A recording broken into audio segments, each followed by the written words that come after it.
I don't know when I started keeping it. There's no title, no folder, no formal record, but I know exactly who's on it. The list. People who hurt me, betrayed me, walked away when I needed them most. Some names I thought I'd moved on from. Some names I've circled again and again. I used to think the list made me stronger, but if I'm honest, it's made me tired. This season on Other People's Shoes, we're opening up the pages, not to fix it, to admit the list exists, and ask what it's really costing us to keep it. Welcome to Season 23, The List. Now, here's your host, Neil Matthews. Yes, welcome in once again to Other People's Shoes.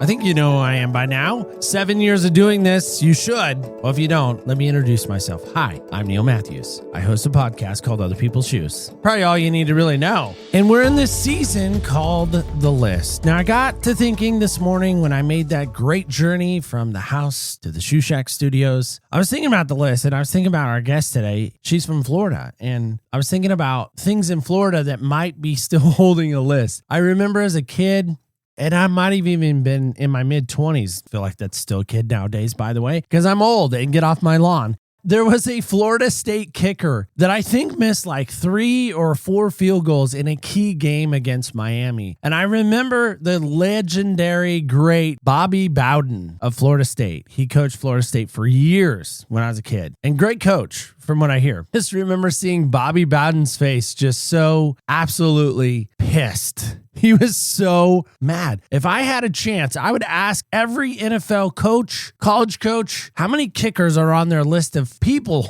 that maybe they still struggle with letting go of. We're not here to talk football. I have to work in a sports reference. Come on, you guys. It's still that ESPN inside of me, or ESP inside of me, as sometimes the ladies say. But maybe my guest can help us out. Maybe there's things in her life also that if we were to ask her, hey, who is on that number one list? Maybe she'll tell us. We'll find out together. Help me welcome in my new friend, Christine. Christine, how are you today? I'm good. Well, I'm a little bit tired. We were being real with each other when we first got on and said we're a little bit tired, but I'm so excited to be here. I think your show is amazing and your message, just grateful to be here with you today. I think I actually do remember when that happened. It opened up this whole conversation between me and my husband. It was just a realization to me, like the kicker is either the hero or he's like the total fall guy. No in between. So I actually interviewed Noah Burnett. He actually kicked for North Carolina. I'm a huge Tar Heels fan. I'm sure you could probably gather that by the room. He actually helped keep North Carolina in a game that I was actually at to send them into overtime. After the game, I didn't know who he was. I had taken a picture with him. I was so excited to meet the kicker who kept us in the game. Fast forward some time later, I actually DM'd him on Instagram. I was like, hey man, I have this show. Would you come on? And he was so gracious. First off, said yes, and then came on and obviously was very gracious. We reminisced the moments during the game as a fan, as I'm watching, and then him on the field. I just thought there was a great juxtaposition there. Dude, ask him that question, like you're either the hero or the zero. His answer was very cerebral, but also very, I'm not going to really answer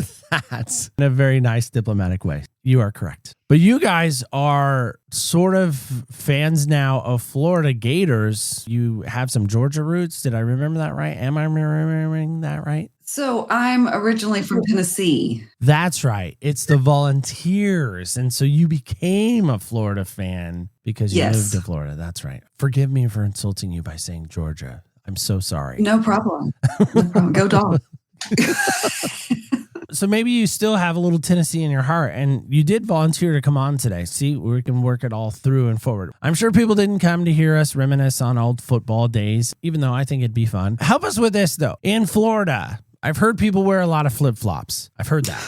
I'm hoping that's not true of you. If we found you in Florida, what shoes might we find you wearing today? I wear tennis shoes most of the time just because I was pediatric occupational therapist. I was rolling around on the floor with kids, wore a lot of tennis shoes. I do wear a lot of flip-flops. I'm sorry, sandals, open-toed. It's always the open-toed. Your feet get sweaty here. What are you going to do? I don't know.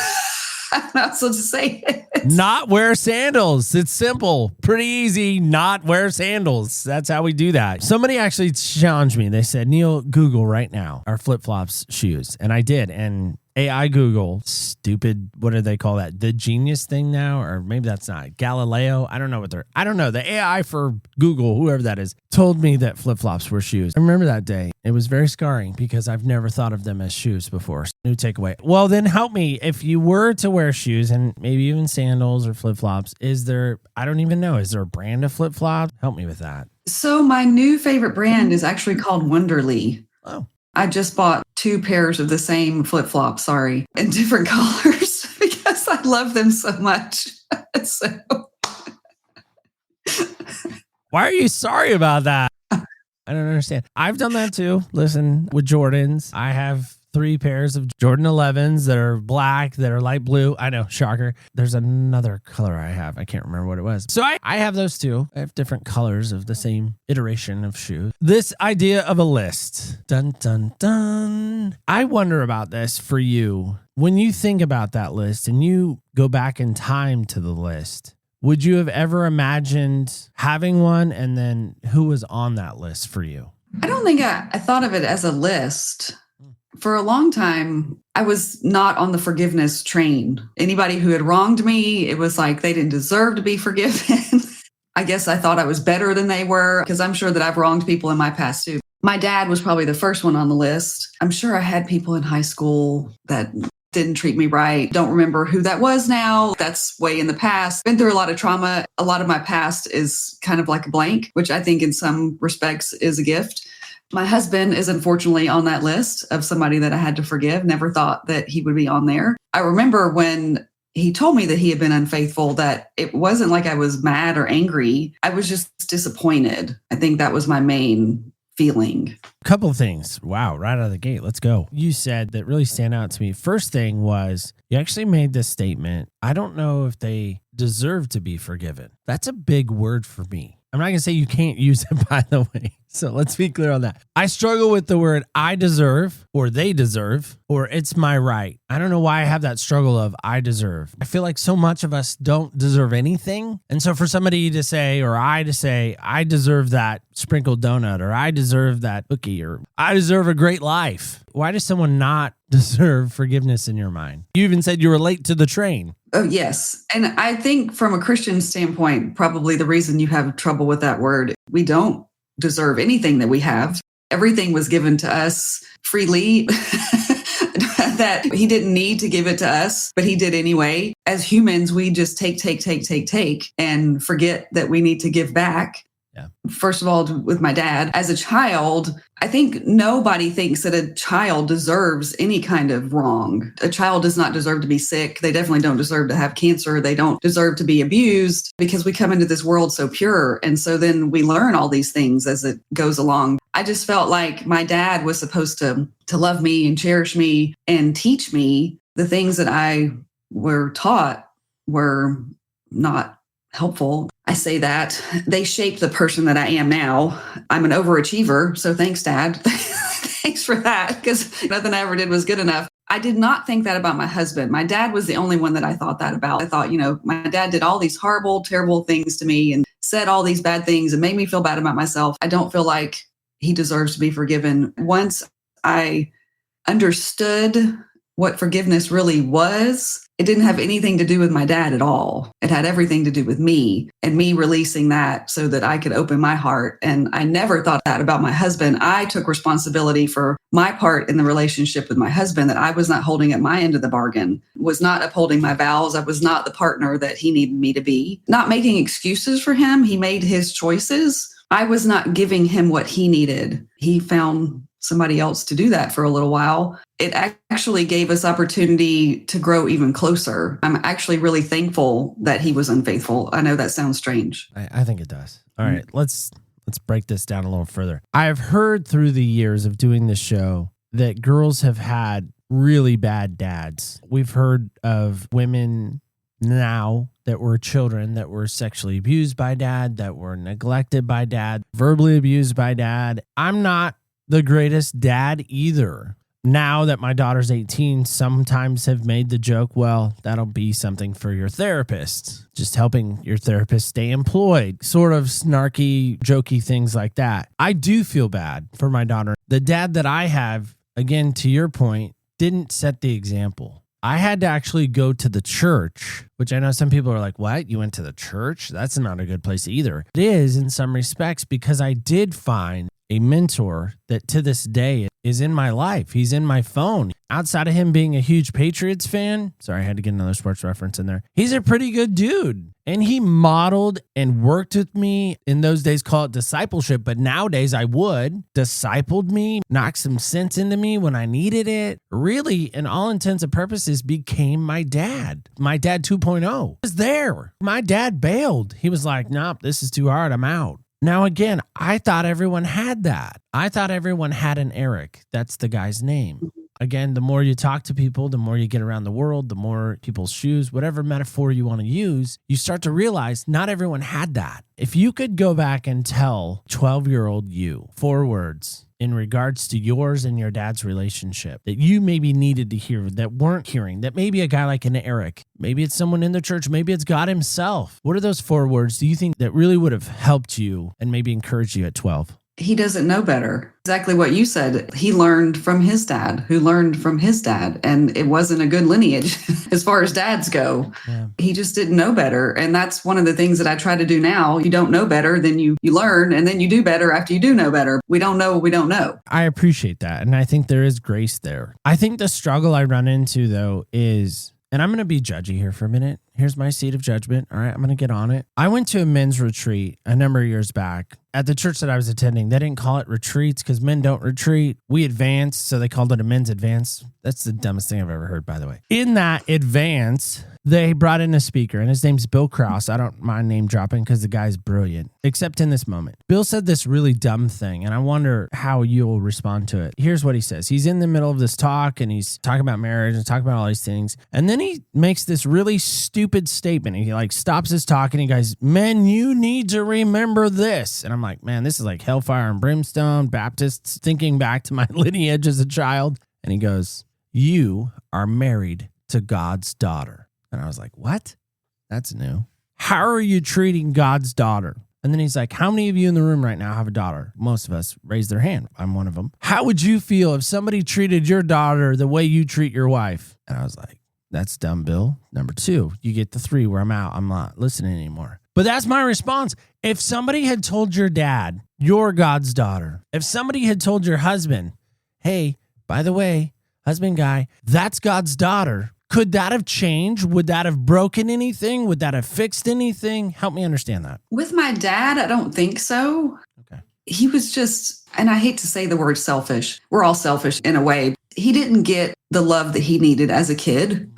He didn't know how to give love. If you're not taught how to love, then you don't know how to love somebody else. I think if someone had said that to my husband, it probably would have made a difference. It was actually bringing God back into our marriage that convicted him to tell me. He didn't even really have to tell me. The affair had been over for a long time. And he came back a year or 2 later and said, I have to tell you this. I think I knew, you know how as women, we know when something's happening. I chose to avoid and detach like I had been for years. I was super good at that. That was like my superpower back then. I mean, I don't think I would have really ever asked him if he had come out and told me. I wonder about this for men hearing you now. If you could somehow get a bunch of guys in an arena and talk to them and share with them and get into the heart of them, maybe it is at a men's retreat. What one thing would you tell them about marriage and maybe their wife that would help them understand that walking the road of an affair, whether they're 5 steps into it or if they're knee deep in the middle of it, she doesn't know yet, whatever stage they're in, what would you tell them? Well, definitely don't do the blame game. There's 2 people in a relationship. And that was part of what my problem was. I was very not self-aware. I didn't love myself. How am I going to be able to love and give support to my husband the way that he needs? And my husband was in the same place. My husband, he lost his sister when she was 16 years old and he was 18. And so he had to grow up very fast in that respect too. He does, as a man, you can say the same thing, but he does the thing that I think a lot of men do. They have this little box like in the back of their head and they just put all their bad things back there and they close the lid and they don't think about them anymore. He came into our marriage with that grief. We carried a very rare gene that made very sick babies, and we ended up losing 3 biological children. Then we adopted kids with special needs. And then I I was depressed and anxious. It was just like the perfect storm. I almost would have been surprised if he hadn't cheated. There were so many things that we were not taking accountability for or moving through. All of these tragic things, like you have to sit with them. And I know that sounds terrible because it hurts. If you don't sit with them and you don't process them, they're going to come out in all these other ways. Mine came out in physical ailments. I ended up having cancer on top of everything else. His came out in needing affection. I wasn't giving that to him. So, I think we're just all different. We have to process the bad things that we've been through. They're going to come out in these ways. Christine, I appreciate the bailout on his part. People are probably going to hear this and like, wow, Neil, you're really judgy today. What is your deal? I still think there has to be a level of he made the choice. I do hear you saying that. I'm a different dude that I'm finding out. Again, the more I talk to people, the more I'm around people, I'm just like, yeah, I'm a little different. I don't have that nothing box. Apparently, when God was issuing them, I might have been like over in the dinosaur section of heaven when I'm being made, because I didn't get that. You want to know how I'm feeling? Just look on the right shoulder or the left shoulder. You'll be able to tell real quick. I'm very expressive with my feelings. If I don't like something, you're going to know. If I don't want to be there, guess what? You're also going to know that too. I don't want to be there. I'm finding out guys aren't like me. For years, I've thought, well, gosh, there's got to be something wrong with me because I'm not like Joe. I would have hoped, and maybe this is where you guys walk through and work through, you would have been able to recognize and say, just tell me what you need. And again, I'm using a word I don't often like to use. You deserve that. Anyone deserves that. And maybe you didn't know how to say that. I came into our marriage with no communication skills. I didn't know how to tell somebody else what I needed or ask somebody else what they needed. Was the perpetual people pleaser. So I was always trying to make sure that everybody else was quote unquote good so that I could feel okay, because that's what I did my whole life with my father. No, I wasn't emotionally intelligent enough to ask my husband, what do you need? Probably because I probably knew somewhere deep down inside, if I asked him that question and he answered me, I wasn't going to be able to give him what he needed. I was so depleted myself. I didn't have anything to give at that point. Most of the problem, I was just like total survival mode, autopilot. I was the mom that was falling asleep in car line if I got to pick up my kids in car line because I worked full time. They're honking behind me because I'm like slumped over at the wheel, and because I'm so exhausted from just trying to live my life. I don't know how I made it through that time. I really don't. I look back and I think I don't know how in the world. Jesus would be my only answer. That's my answer to most everything. Even if I had asked him, I don't think I would have been able to give him what he needed at that time. Same question from 12-year-old you. Now we'll fast forward. That young lady that you just described to me, what did she need to hear? Those 4 words again. From my husband or from myself? Maybe both. Okay, let me tap into her a second. Probably you are already loved. And I remember as a kid talking to God, even when I didn't know how to pray, you were already loved no matter what it looks like on the earth or what it looks like from outside of you. I couldn't feel that at that time because I don't think I really understood what real love felt like. My relationship with my husband now, and I know under all circumstances, he loves me. I can truly say that. And I think my dad loved me in his own way. It just wasn't the way that I could accept it and feel it. I think it's hard, again, when we're not taught from a young age how to love, how to show respect. We have to learn it from somebody. We absolutely have to. It's imperative. I feel like we have to learn that. Those that walk through life that haven't learned that, it's sometimes almost comforting when you find that out, because then you're like, oh, okay, you don't know that. It's cool. Yeah, I get it. It doesn't excuse it. It doesn't take it away. It at least says, okay, I'm going to have some extra grace there because you don't know how to do that. You're unable to do that. It's hard when it's our family and it's our loved ones because we're like, man, you should have. And they're like, well, grandpa, so-and-so, great-grandpa didn't tell me how. You said when your husband came to you, so you never found it. Sometimes I'm hearing from wives like they got a text or they saw a text or an email, caught him in the moment, which would be awful. You said he came to you after the fact, like, oh, by the way, this happened. Do you remember that day? Was it as casual? I'm sure it wasn't as casual as you're making it. Help us walk through that. So I actually did find one message on Facebook Messenger at some point. I don't remember what point that was. And I did ask him, why is she asking you if you're up in the middle of the night? That's not just a friend thing to do. He totally denied it and said that he didn't even know how to use Facebook Messenger and didn't know that you could message people on there, which I don't know if that's a lie.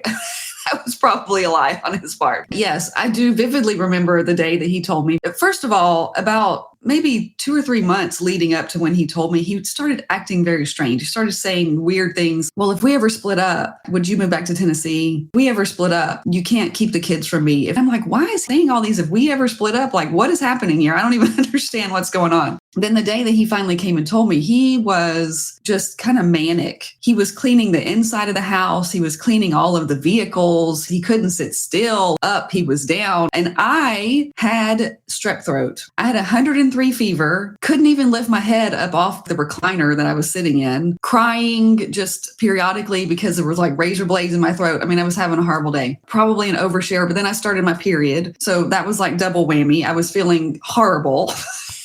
And then he comes and says, I cheated on you. I couldn't talk. I literally couldn't talk. I told him later, I said, I know that you picked that day and that moment to tell me that you cheated on me because I couldn't stand up and like murder you. Like that. I couldn't even say anything. Nonetheless, like smack him or whatever. I think it gave me time to sort of marinate on it, so that we could have an adult conversation afterward. I mean, it was almost comical. I'm like, what is happening? Like, this is, I don't even understand this storm that I'm in here. So yeah, that's how it happened. So you were speechless. Literally. Mildly hilarious. I like how you said that. And by the way, you set that up very well. The ladies right now are like, girl, you need a hug. You need a bottle of wine. My sister might suggest. Can't make this stuff up. I'm not applauding his infidelity by no means. He did pick some good timing. She's not going to fight back. This is my moment. It's like a jailbreak in prison. This is my moment. Everything is just aligning correctly. Yeah. That's me being funny too. After you had time to process, after you had time marinating, you're percolating, you're thinking it over, you're crying through the pain of strep throat and the lady stuff. I'm not even going to touch that because I don't know. That's gross. Don't want to go there. All of that going on. Was there any brokenheartedness, any rejection? Was there any like, I'm not good enough? Here I am again, maybe back to childhood. I didn't measure up. I didn't hit the mark. This is what I really think. And we have talked about this a little bit. We probably should talk about it more. We're far down the road now. I had said to him at one point in our marriage, because I had been cheated on by, he was only like my third boyfriend. So I wasn't skilled at boyfriending. Both of those boyfriends had cheated on me. So I was skilled at being cheated on. And so I had told him at some point in our marriage, I can take a lot of things. Cheating is not one of them. And so it was like my hard, fast rule, my line in the sand, don't cheat or I'm leaving you is what I said at some point. And that's what all the questions of, if we split up, are you going to leave? This was our tragedy. We got pregnant very easily.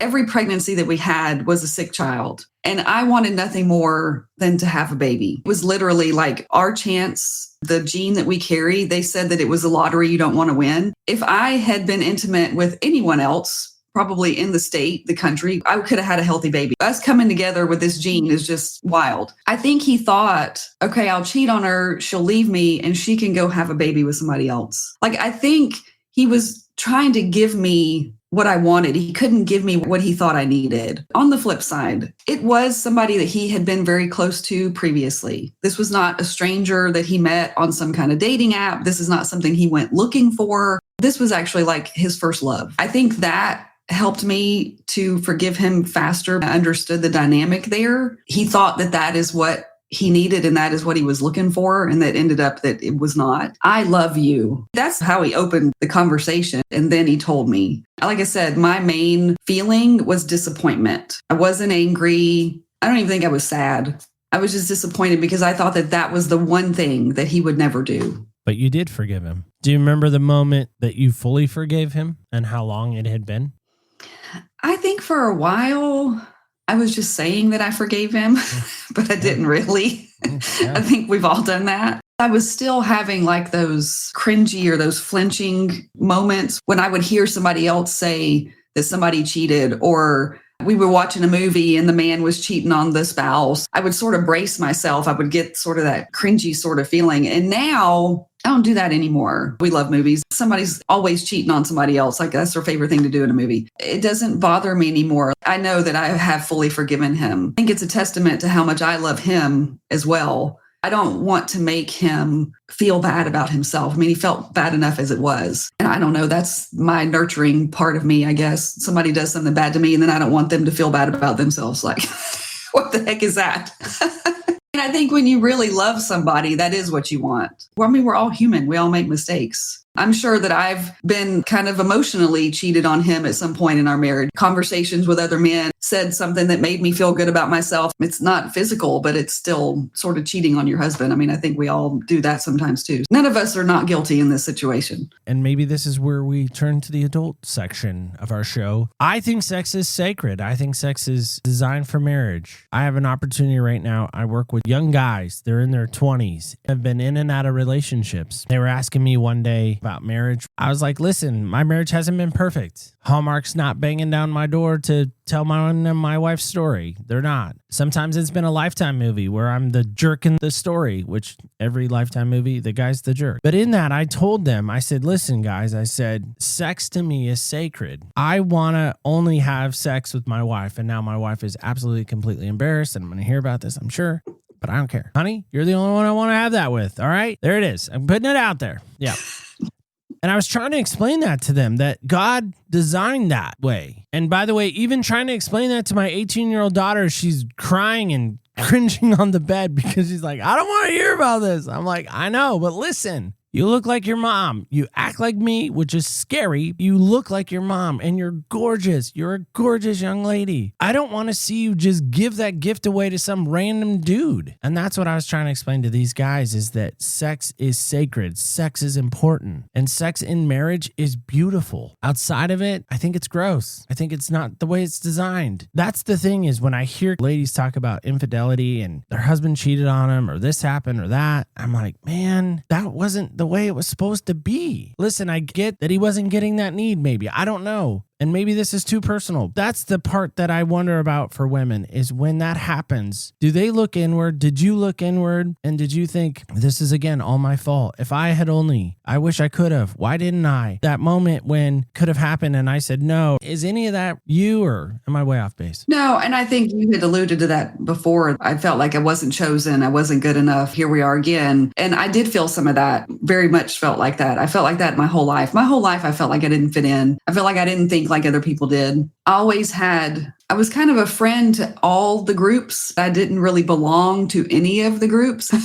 I always felt like nobody picked me.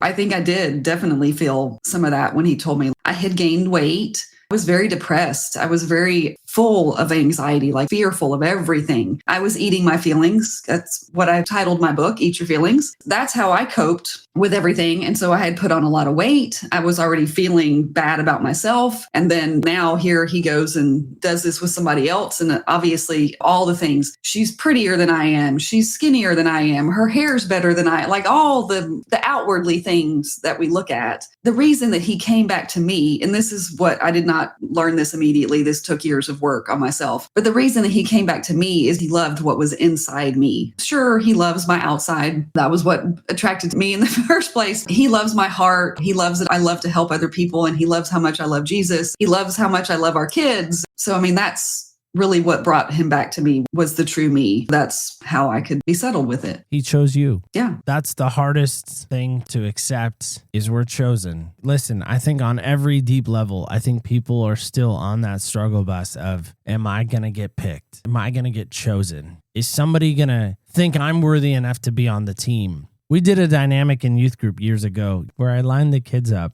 and we played a game, and I watched the faces of the kids that got picked.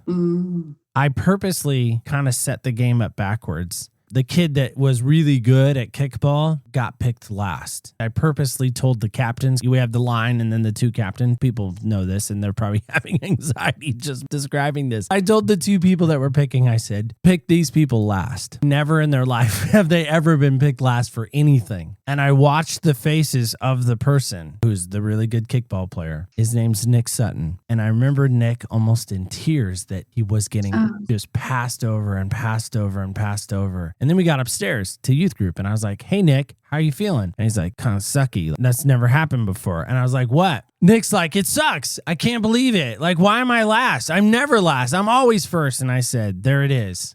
You're always first. He really was hurt by that. There's power in that. Power in remembering that, yes, even though you may be last picked, you're still picked. We don't see it that way. Put a value and an attachment on, well, they're first, so they got to be the best. Going back to our football thing, there have been some great quarterbacks that were not picked first. They're way better than the guy that was picked first. So help me with this. You talk about your book. You talk about eating your feelings. Why was that so important to give to the world? It wasn't in existence until you help it be created. I wanted to go back to what you were talking about poor Nick that didn't get chosen. I think it has to do with our programming. I just met a really cool dude. I'll call him a dude because he's like ex-military, like big burly beard. He's a dude. I think that's a man dude, by the way, just to help your vernacular. Yes. Yeah.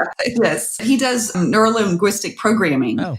Which I'm a total nerd for all that kind of stuff because I'm also an occupational therapist. And so I'm totally nerdly with the brain and all that kind of thing. It's in your programming. Nick had been programmed to be picked first. That's all he knew. He probably didn't even realize that the people who got picked last were upset. He probably thought they were just okay with it because they always got picked last. So you're absolutely right. And that's what we tried to tie it in, is that the first shall be last and the last shall be first. We kind of use that verse and that vernacular and trying to reprogram him. That exact thought. Have you thought about what it felt like to be Jocelyn, who's always last? Have you ever thought about that? Considered what she might be feeling? And he's like, well, no, to your point. So my son, our adopted son, was diagnosed on the autism spectrum at the age of 4.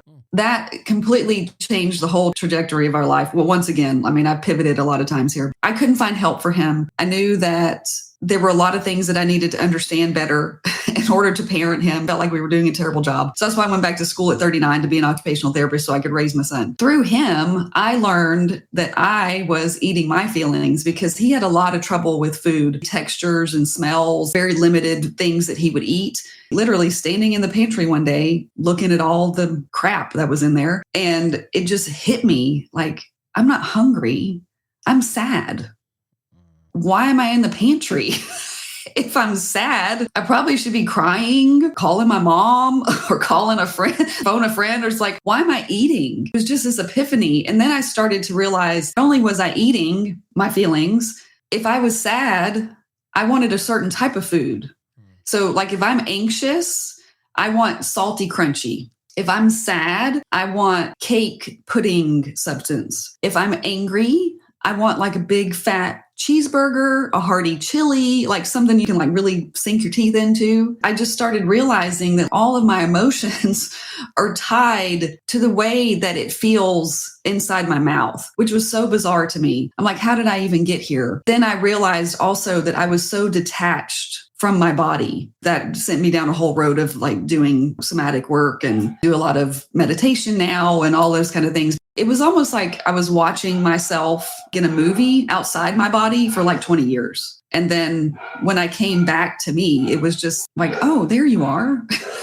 Like, where have you been? Like, I love you so much. I missed you. It's been an amazing journey. That's awesome. I'm the same way. When I watch sports, I want chips. And I think it's because I need that texture because I'm anxious. I want something to chomp on. Can't make the plays despite my yelling, despite my encouragement on the TV. I think it's like an insurance commercial now where they're like yelling at the TV and then the guy actually like, hey, I'm going to try to run this play now. Yeah, do it well. Yeah, get back into the game. And they're actually using Florida. So that's kind of funny. I love what you're saying. It was this idea, again, this epiphany moment, this like realization. And it seems like you've had a few of them. You had your dad, you had your husband, you have had your health, you've even had your mom's stuff. I mean, there's many facets to your life that you've had these kind of, maybe again, the word of the hour, speechless moments where somebody has come in and spoken over you that probably has left you a little speechless, that has left you just saying, okay, I need to do something different. I need to change. But you and I have both referenced God a few times. And I still struggle sometimes with the sovereignty, that's a big word, of God. I don't get it. I don't understand it. If you could have a weekend with him, the book The Shack is pretty famous. Some people hate it. I personally love it. That's why I call my studio the Shoe Shack. It's because I love The Shack so much because it was such a life-changing book for me. And a lot of things changed in the main character, Mackenzie's life in The Shack. When we were building this, my wife's like, what are you going to call it? I'm like, The Shoe Shack. And she's like, that's really funny. I'm like, but it is. Lives get changed, I think, in this room. I know mine has every time I get to podcast. If I gave you, much like the guy Mackenzie, if I gave you Friday to Sunday with God, the Almighty, what do you think you'd ask him? I love the shack. Love, love, love. Like, you don't even know. I think that was a big changing point in my life too. I was like, oh my gosh, that could really be a thing. My whole perspective on the whole thing changed when I read that book. I'm going to read that book again. Thank you for telling me. I have it on Audible. And at one point in time, I think I listened to it 4 times in 1 year. I'm sure you've seen the movie. Oh, I have. And I don't like the movie as much as I like the book.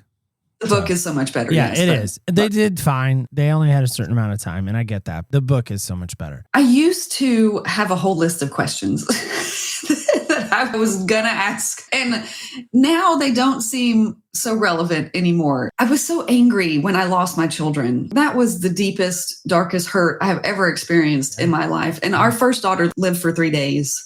That was a blessing and a curse. The longer I had with her, then it was so much harder to let her go. I mean, people who lose their children, because like my mother-in-law, after 16 years, she lost her daughter. Like, I can't even imagine having my daughter that long and then losing her. I wanted to ask, if I was supposed to have the children that I have now, then why couldn't I just birth them? Then why did women who are on drugs get to have all these kids and I don't? And all of these things. I think what I would do now is I would thank him.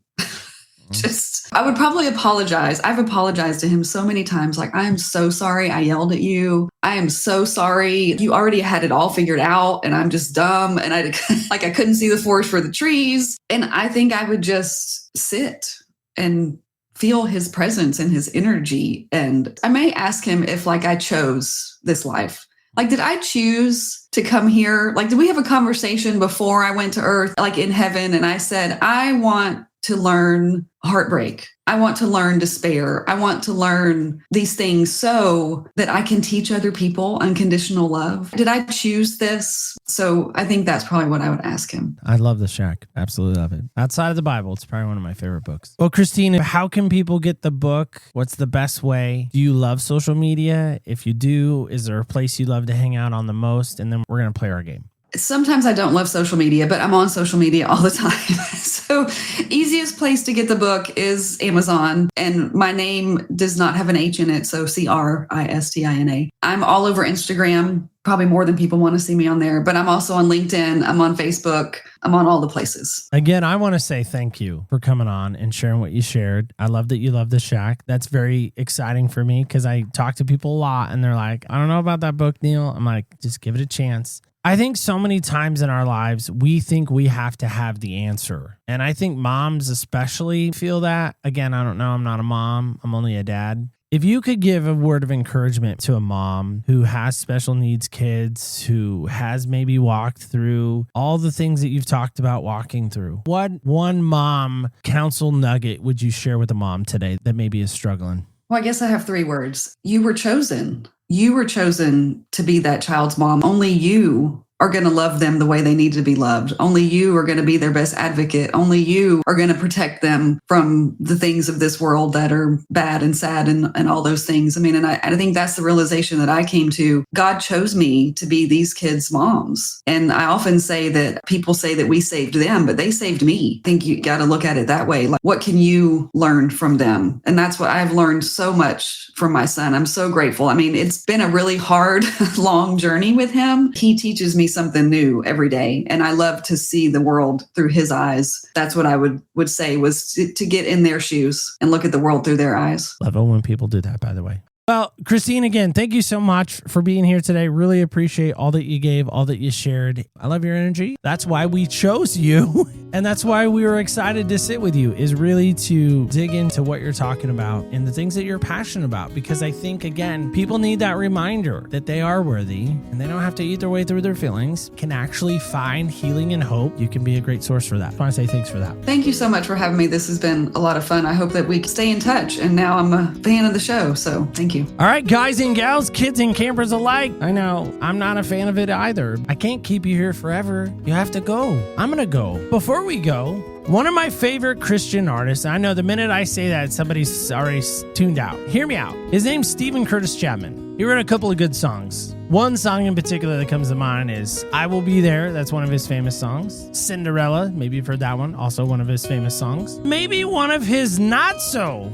famous songs is actually a song off one of his title albums, and it's called speechless. I wonder about that for us right now. The last time we were speechless, the last time life has caused us to just have no words. And maybe after today, we're like, I don't have any words for Christine. I don't know why she forgave him. I don't know how she could let her dad off the hook. I don't know. No, she shouldn't do that. No, I'm not going to be speechless about that. I'm going to raise my voice to that. Okay. If you stopped for a second to put yourself back in her shoes, what do? Is forgiveness still allowed? Is forgiveness still on the table? Is it still a thing? If it's not, maybe check your heart, check your motives. Let me know if you're willing to do that this week. You can let me know at opspodcast.com is a great place to let me know. You can, of course, let me know on the socials. We're there at OPS Podcast Show on our Facebook, Instagram, and X. And again, before we go, don't forget, remember, when you walk in other people's shoes, you really do get a different perspective on life. I want to thank you so much for listening, and stay tuned till next week when, guess what? Ta-da! That's right. We're going to walk in other people's shoes.